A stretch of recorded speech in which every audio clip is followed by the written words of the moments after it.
Move, you filthy beggar! Elijah stumbled backward, nearly falling as the man shoved him aside. The crowd outside the upscale restaurant barely reacted, except to stare with disgust. Elijah's stomach growled, but the rich man's laughter cut deeper than hunger ever could. "You think someone like you belongs here?" the man sneered. "Go back to the streets where you came from."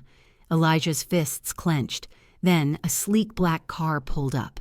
The back door opened. The crowd gasped. Because the person stepping out? He knew exactly who Elijah was. Let's see what happens next. The streets of Westbridge City were a strange contradiction. Shining skyscrapers, designer stores, high-end restaurants, and the forgotten souls who lived in their shadows. On the surface, it was a place of opportunity, a city where success was measured in stock portfolios and luxury cars. But for those at the bottom, it was survival, nothing more. Elijah had once walked these streets with purpose. He had dreams, a future. But life had a way of turning even the strongest men into ghosts. At 29 years old, Elijah never imagined he'd be here, sleeping in shelters, begging for scraps, treated like nothing. But he hadn't always been invisible. Before the world chewed him up and spat him out, he had a name that mattered. Before the layoffs, before the recession took everything, before his mother's hospital bills drained his savings, before he lost the apartment, before the eviction, before the final humiliation of being pushed into a system designed to keep him down. Now, nobody saw him until tonight. Elijah stood near the entrance of the Sapphire Room, one of the most exclusive restaurants in the city. He wasn't looking for trouble, just a leftover plate, a discarded meal, anything. His stomach had been empty for 2 days. Inside, through the massive glass windows, he could see the wealthy guests laughing over $300 steaks, sipping wine that cost more than he used to make in a week. He used to be one of them. Not a millionaire, not rich, but he belonged in a place like this once. Now, he was treated like a stain on the city. But hunger had a way of forcing a man to swallow his pride. So he took a step forward. That's when everything changed. A waiter had just walked out with a tray of untouched food, a filet mignon still warm, barely touched. Elijah's stomach tightened. He hesitated, then cleared his throat. "Excuse me, sir." The waiter barely glanced at him, and then, before Elijah could even finish, a voice cut through the air, loud, sharp, full of disgust. "Are you seriously trying to beg in front of my restaurant?" Elijah flinched. He turned and saw him, Nathan Winters, a man who had never known hunger a day in his life. Nathan Winters was the embodiment of privilege, a real estate mogul born into money, never had to fight for a single thing. His suit, custom, his watch, worth more than an entire year's rent, the kind of man who had only ever looked down on people like Elijah. And now, he was looking down at him like he was filth. Elijah took a slow breath, trying to hold on to what little dignity he had left. "I wasn't begging," he said, his voice even. "I was just asking if I could—" Nathan laughed, a loud, cruel laugh that drew the attention of the other guests. "You were just asking," Nathan mocked. "For what? Scraps?" The crowd chuckled. Elijah's face burned. Nathan shook his head, smirking. "You people always want something for free." Elijah's hands clenched at his sides. "You don't even know me." Nathan stepped forward, towering over him. "I don't have to," he sneered. "I know you're kind." Silence. The air grew thick. Elijah's chest tightened. He had been humiliated before. But this was something else. A cold rage curled in his gut. Nathan smirked. "Now, get the hell away from my restaurant before I have security remove you." Elijah's fists tightened. He wanted to walk away. He should walk away. But something inside him snapped. He lifted his chin, his eyes locking onto Nathan's. "You think you're untouchable, don't you?" Nathan's smirk didn't fade. "I don't think, I know." A beat of silence. And then, a sleek black car pulled up to the curb. The doors swung open. Elijah's eyes widened. The crowd gasped. Because the man stepping out? He knew exactly who Elijah was, and in the next 5 minutes, Nathan Winters was about to learn the hardest lesson of his life. The door of the black luxury car swung open. Elijah's breath caught in his throat as a tall, imposing figure stepped out, his sharp gaze sweeping across the scene. A hush fell over the crowd. Even Nathan Winters, the man who just moments ago was laughing at Elijah, went rigid. The air shifted. Tension crackled like a live wire. Because this wasn't just anyone. This was Jordan Hale, one of the wealthiest businessmen in the city, a name Nathan knew all too well. Jordan Hale wasn't just rich, he was powerful. A self-made billionaire, known for his brutal honesty and ruthless decision-making. But what very few people knew, he and Elijah had a history. Years ago, before life had ripped everything away from Elijah, he worked for Jordan Hale. Not as a low-level employee, not as a clerk, as his protege. Elijah had been on track to become one of the top executives at Hale Industries. Jordan had seen something in him.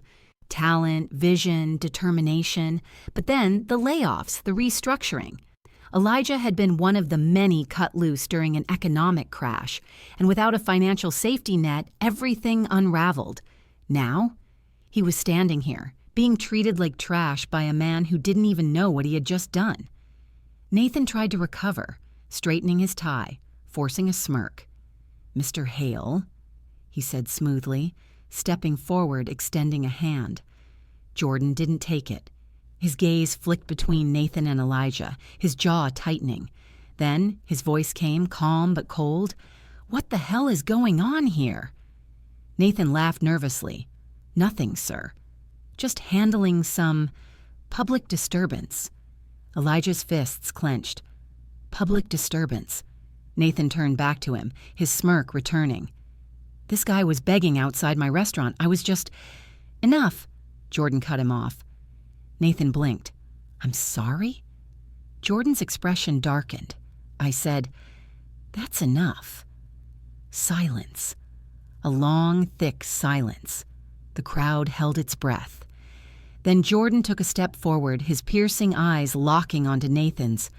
"You just humiliated a man you didn't even bother to know," he said. Nathan opened his mouth, but Jordan wasn't finished. "You assumed he was beneath you. You assumed he was nothing."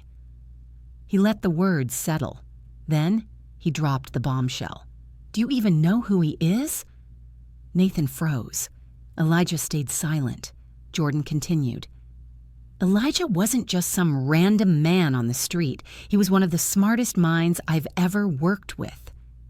Nathan's face drained of color. The crowd murmured in shock. But Jordan wasn't done. He was on his way to becoming one of the most successful men in this city, until people like you— He spat the words, voice filled with disgust, made sure he never got the chance. Nathan swallowed hard. "Sir, I didn't know—" Jordan took another step forward, his presence suffocating.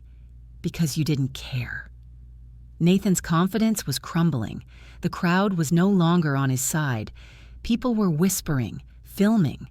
And then, Jordan dropped the final blow. "You think you own this restaurant?" Jordan's voice was low, controlled. Nathan blinked, confused. "Of course I do. My name is on the—" Jordan smiled, a slow, sharp smile. "Not anymore." Nathan's entire body went stiff. The air thickened. The crowd gasped. Because that could only mean one thing. Elijah's eyes widened. "Wait, what?"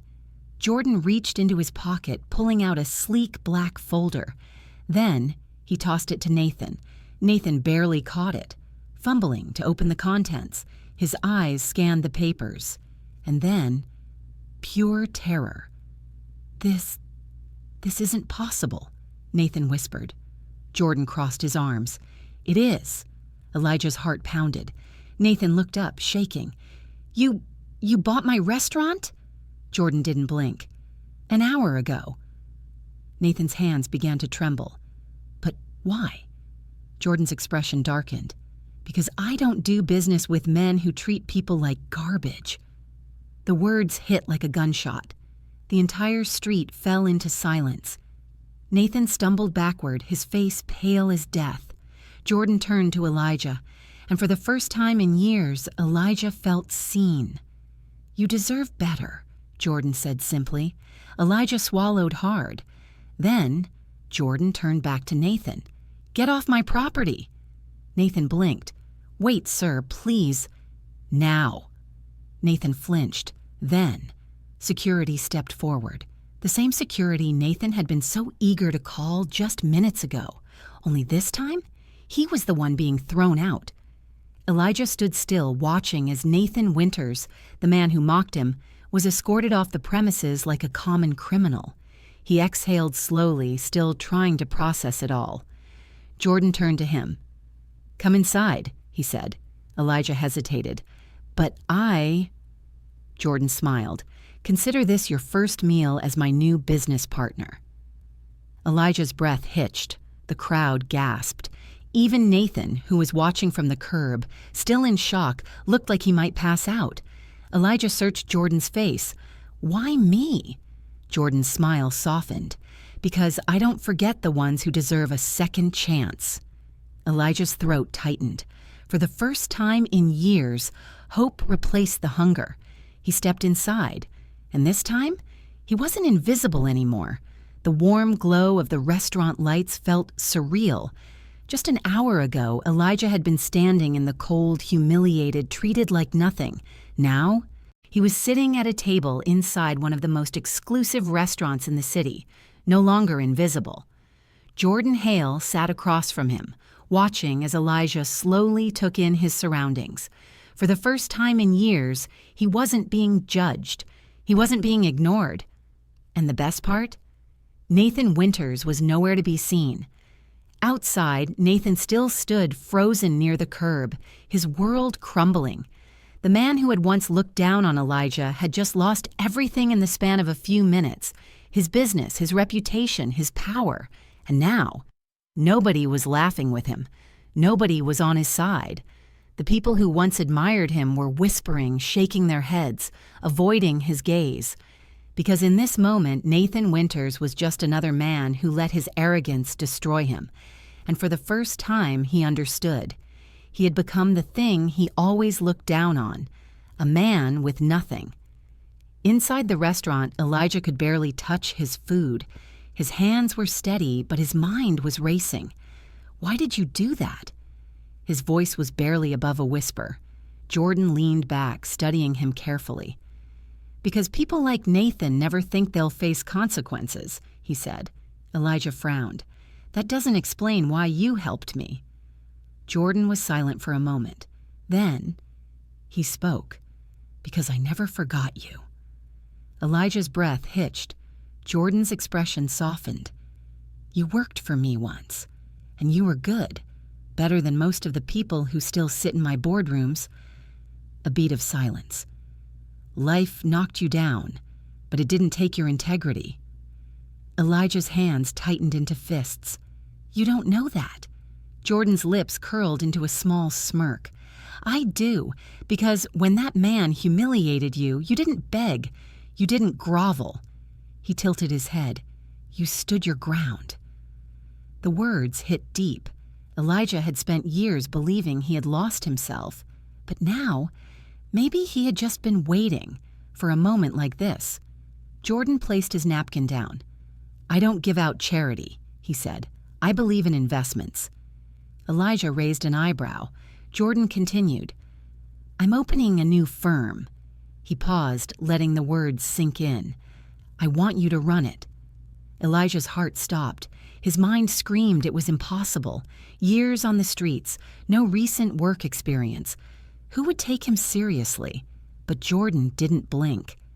"I need someone who understands struggle, someone who knows what it's like to have everything and lose it." He folded his hands. "Someone who won't waste the opportunity when it comes." Elijah couldn't breathe. This was too much, too fast. But deep down, he knew. This was what he had been waiting for. Jordan saw the hesitation and smirked. You don't have to answer now." Elijah swallowed hard. His entire life had been shaped by people deciding his worth before he even had a chance. Now, for the first time, the choice was his. As Elijah and Jordan continued talking, Nathan stood alone, watching through the glass.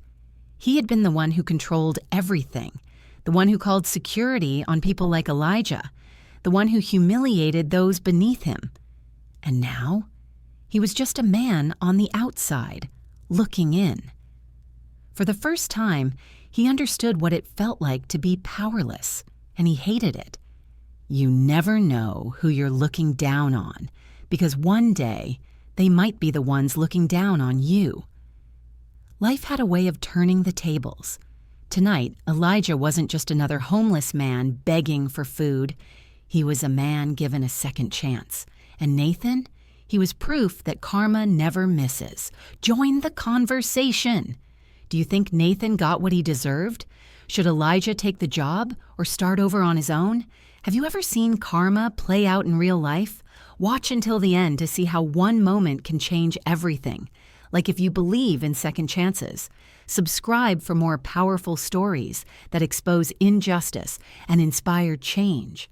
Because sometimes life doesn't just give second chances. It makes sure the right people see them.